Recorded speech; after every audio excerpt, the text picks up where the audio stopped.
right, we'll start with Jen Hale.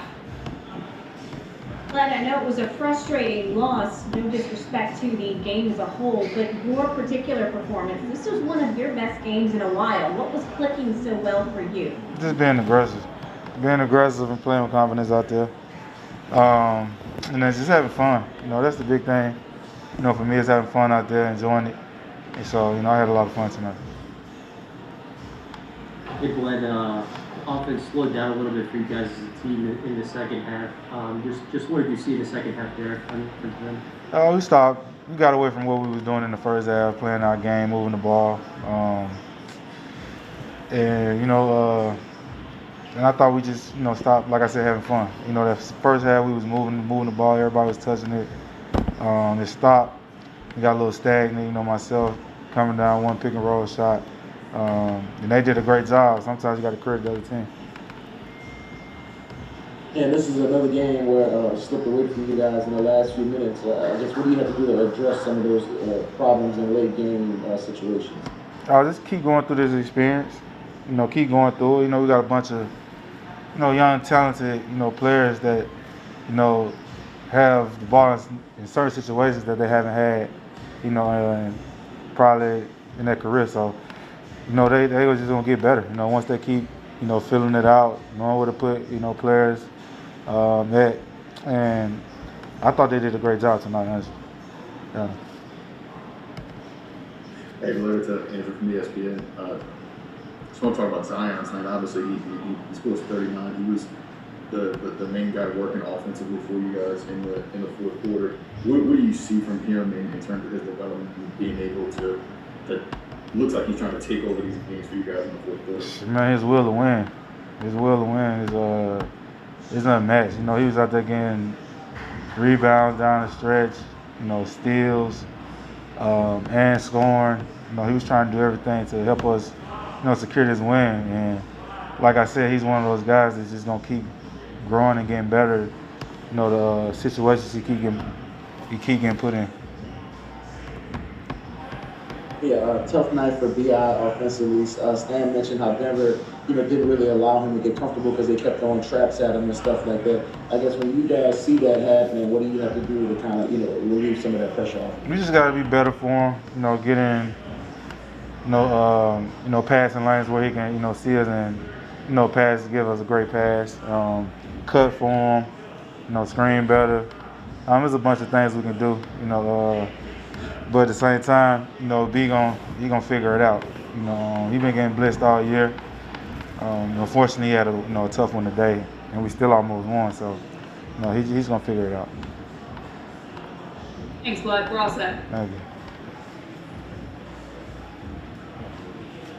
Thanks, Bud. All right.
Okay, Jen, you can start us off. Nikhil, you've gone through several different spurts during this season, one where you weren't playing very much, and now several stints where you started. Do you feel like you've grown during this time, filling in for Zoe in the starting lineup? Yeah, I would say so. I think I'm starting to get in a rhythm and find myself more and more understanding the game, taking my time to just let it come to me, making plays as they present themselves. I'm not really trying to force the issue. Nikhil, after a game like that, you're up on a team that just made a trip to the Western Conference Finals, but they're able to pull it on the end. Are you more encouraged or discouraged by that? Definitely encouraged. In all things, you gotta kind of be encouraged. You kind of want to learn and not really get too down, and just use it to make you better. In this situation, we're definitely going to use that to make ourselves better and grow from it. Hey, Jill, just on that last play that ended up being the shot clock violation, was it something where was Brandon supposed to come free earlier before hitting that pass, or can you just talk us through that real quick? It was designed for either BI to get a 3, or if not, kind of hit Z for like a quick 2, so he can create or try to get help or force rotation. I think it was just they guarded it well, and it was just tough that we didn't get a shot off in time. Got a career high for Zion, like 39 points. Just what did you see from him offensively, what he was doing now? Just aggression, being a dog. Honestly, nothing new, because we know he's capable of doing stuff like that. Finishing at a high level, attacking the defense, putting pressure on the defense. Since he stepped on the floor, it's all we see from him. So I think he's just being himself. They held you guys to 45 in the second half. Just what did they do defensively to make life difficult for them, guys? I mean, I don't want to discredit a win, but at the same time, I feel like offensively we stopped moving the ball. That's really what the thing was. It's more self-inflicted. They did take advantage of that, I guess, but I don't really feel like it was something overbearing that we couldn't handle. Thank you, Nikhil. We're all set. Thank you.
All right, Christian, start us off. Stan talked about after this game, you guys stopped moving the ball a little bit when you went up. I think that's something he's brought up a couple of times this year. Is that a tendency that you've noticed? Just the ball, doesn't move or fly around when you guys do go above league sometimes? Yeah. We had a tendency of it earlier when we would lose a couple games in a row, but I think tonight, I think a lot of people just saw the driving lane there. I don't think it was nothing selfish. I think a lot of people just saw the driving lane open up for them. Sometimes they get good shots. Sometimes it'd be with 17 seconds on the shot clock, we got time to hunt for a better shot. But as far as that, I don't think we took any terrible shots. I just think we could have hunted for the better shot. I think that's what coach is probably getting at. Career high scoring performance for you. Just what were you kind of seeing out there that allowed you to get going? I just stayed aggressive and I stayed on the attack, and I got a lot of my shots to fall, but it wasn't enough. Hey, Zion, Andrew from ESPN. More to that, but later in the fourth, it seemed like you kind of wanted the ball in those situations. Is that something you want to try to be able to close out games, and you want the team to kind of count on you in those situations? Yeah. I feel like that's what I was trained to do growing up, was to be that guy. And especially with this team, we have two great players with me and Bi. So have two threats like that in the in-game situations. I think the defense just has to pick their poison in that situation. But yeah, my teammates and my coaches, I say this a lot, and I'm gonna continue to say it. It means a lot, the fact that they trust me to even do that. They could easily say, Z, you're young, we'll just kind of go with the older guys. But it means a lot that coach continues to come to me in that situation. So I think my teammates know I don't want to let them down. So I'm gonna just continue to work. Yeah, and kind of building off of that question, we've talked a lot about the learning process for you guys in those late game situations. Is there anything you feel like you need to do or want to do in those situations to kind of change what's going on with you guys in those late fourth quarter situations? Tonight, I think outside of that ball movement thing that coach kind of got at, I don't really think anything else was too bad. I will say I did have a crucial turnover that, Jamal Murray kind of went through the pass lane. I will take the fall on that one. But, Denver just hit some big shots. They hit those two corner threes, and that was really big for them. They closed the game out well. And, they're a great team, so hats off to them for that. Thanks, Zion. We're all set. No problem, you guys. Have a good night.